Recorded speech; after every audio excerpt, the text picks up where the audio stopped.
Ya, eh, lanjut Mas. Ini peluang.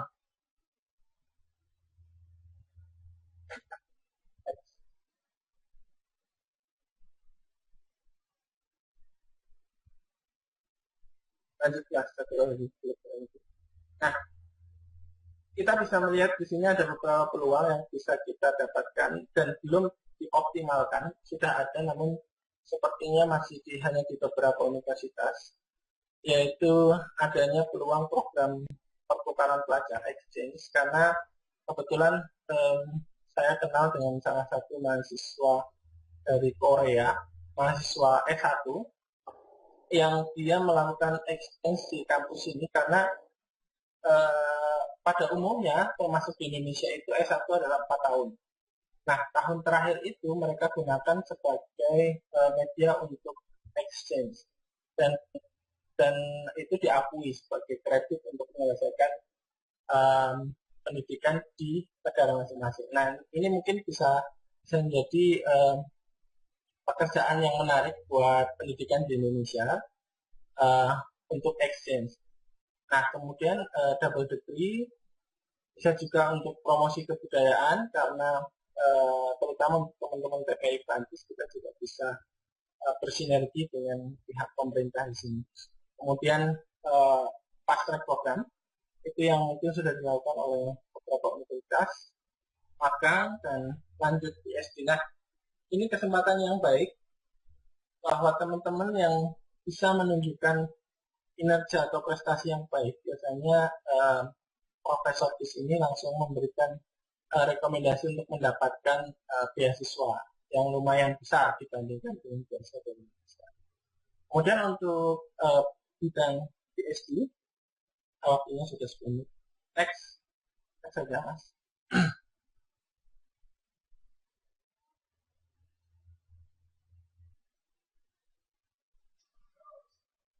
Ini mas grafik ya? Ya, ya, ini sekedar kelihatan nggak ya itu ya? Ya, Ya lumayan lah mas. ya ini sekedar informasi saja. Ini data dari 2008 sampai 2013. Tahun 2011 itu kita cukup banyak yang ke Prancis, namun tidak tahu untuk akhir-akhir ini 2012-2013 semakin berkurang. Padahal sebenarnya untuk ke Prancis itu biaya pendidikan per tahun cukup terjangkau ya, dibandingkan dengan Australia atau UK. Atau UK satu semester itu ya Lexus apa apa. Ini contoh Australia, Australia dan Prancis. Kalau di Prancis itu per orang per semester itu sekitar 100 juta rupiah. Kalau ke UK itu satu orang bisa sampai 500 juta per semester. Ke Australia 300 juta per semester per orang. Makanya Dikti itu kemarin pas di pembekalan itu mereka agak membatasi yang ke Australia dan ke Malaysia. Oke, next.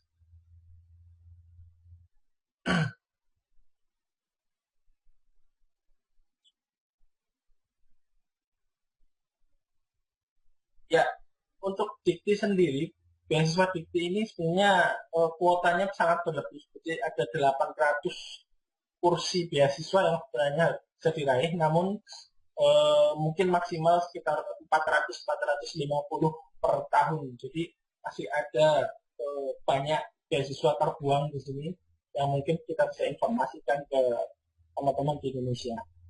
Ada juga untuk sponsor selain Dikti, itu banyak sekali. Jadi kita mungkin nanti bisa jadi program promosi beasiswa yang bisa digarap oleh pihak KBRI untuk bisa meningkatkan kuantitas maupun kualitas orang yang ingin belajar di Prancis.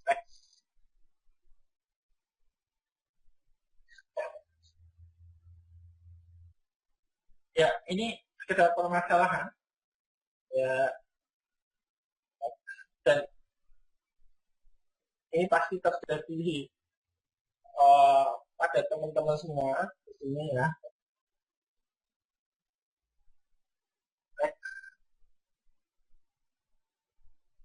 Ya, Facebook mas, gambar Facebook sekarang. ya, next.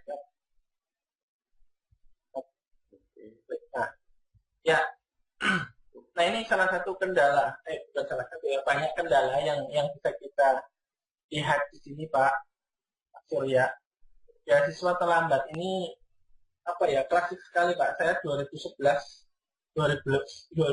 sampai sekarang itu beasiswanya masih telat terus. Jadi 2011 itu harusnya turun bulan Februari, itu sampai tanggal 15 Mei itu baru turun.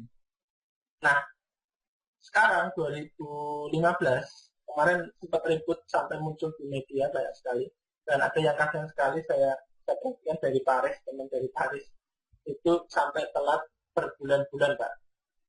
Ya mungkin bisa sampai, semoga nggak sampai 9 bulan dan melahirkan, tapi ini cukup parah. Artinya mungkin kedepannya akan ada semacam upaya untuk bisa memperbaiki sistem beasiswa di Indonesia. Kalau jumlahnya saya kira cukup bagus, jumlahnya cukup baik ya, artinya dibandingkan teman yang dari negara lain, beasiswa kita untuk yang tinggi terutama itu lumayan, masih lumayan lah.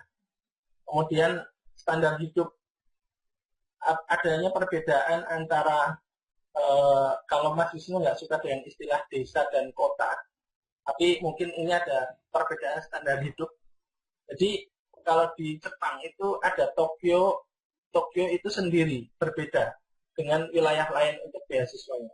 Jadi mungkin kalau di Paris dengan wilayah lain atau di Marseille dengan wilayah lain mungkin bisa jadi perhitungannya berbeda, itu lebih baik. Kemudian ada titipan ini dari Mas Zaki dan kawan-kawan. Ini pertanyaan juga mungkin nanti buat Pak Surya. Untuk beasiswa S1, kayak teman-teman dari bidang mode dan masak busy.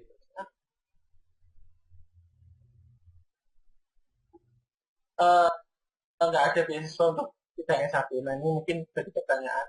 Kemudian tunjangan keluarga, bahasa yang pas-pasan, dan kemudian hubungan dengan supervisor yang kurang harmonis mungkin ya. Ini beberapa permasalahan yang kita hadapi bersama. Kemudian sistem evaluasi belajar. Nah, ada teman dari dokter bidang sosial itu ini bermasalah karena sepertinya seperti dibiarkan di sini. Kalau teman saya di Jepang dan di Taiwan itu kan mereka sangat dibimbing dan seterusnya. Kalau di sini sepertinya yang saya rasakan juga seperti dibimbing untuk sangat mandiri. Nah ini apakah memang sistem secara umum di sini, mungkin nanti bisa sharing teman-teman, ataukah memang ada perbedaan? Karena antara eksak dan sosial juga berbeda. Kemudian ada yang kebanyakan kerja, ada yang permasalahan konversi nilai, etika akademik, plagiarisme dan seterusnya. Ini jadi kendala. Dan beberapa masalah non akademik yang lainnya. Next. Nah, sekarang untuk solusinya next, Mas. Ini mungkin yang terakhir. Alternatif solusi itu kita menggunakan triple helix system saja yang mudah, dan ini sudah mencakup yang lainnya. Next, Mas. Mungkin apa yang bisa kita perbaiki itu di persiapan akademik yang bisa dilakukan oleh universitas di Indonesia. Bahasa, peningkatan bahasa, kemudian peningkatan kualifikasi. Artinya ketika kita ingin menyamakan standar dengan Eropa, maka minimal kita akan mengejar kekurangan-kekurangan kita. Kemudian penyediaan program, mungkin dalam hal ini adalah MOU antara universitas. Kemudian menambah peran dan skema hibah. Nah ini yang mungkin nanti bisa kita diskusikan. Banyak dana-dana yang sebenarnya bisa kita raih menjadi kolaborasi riset antara sekolah dari Indonesia dan di Prancis. Kemudian pemerintah dengan perbaikan sistem, penyederhanaan birokrasi, MOU tentunya, karena sampai sekarang saya masih terkendala dengan penyetaraan ijazah, karena kampus saya di Indonesia yang tahun pertama master tidak memiliki MOU dengan kampus di Prancis, dan itu bermasalah pada saat penyetaraan.